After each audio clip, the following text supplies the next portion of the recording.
గతంలో సూరి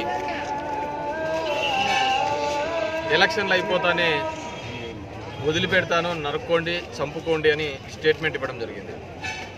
దాని పద్ధతిలోనే ఇక్కడ ప్రతి సందర్భంలోనూ కూడా ఇలాంటి సంఘటనలు జరుగుతున్నాయి. వాటి మీద ఇప్పుడు డిఎస్పీ గారు కూడా చెప్పడం జరిగింది.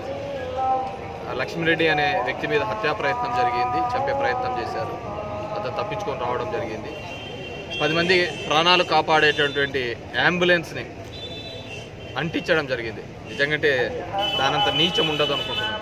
10 మంది బతుకులు కాపాడే అంబులెన్స్ని అంటించినారు. దిగజారిన వ్యవస్థలో తెలుగుదేశం పార్టీ ఉంది. అదేవిధంగా కొన్ని చోట్ల కాంట్రాక్టులు పనిచేసుకునే వాళ్ళ బండ్లు పగలగొట్టడం జరిగింది, తోటలు దగ్ధం చేయడం జరిగింది. వీటన్నిటి మీద విచారణ చేసి గట్టి బందోబస్తు చేయాలని చెప్పేసి కోరడం జరిగింది.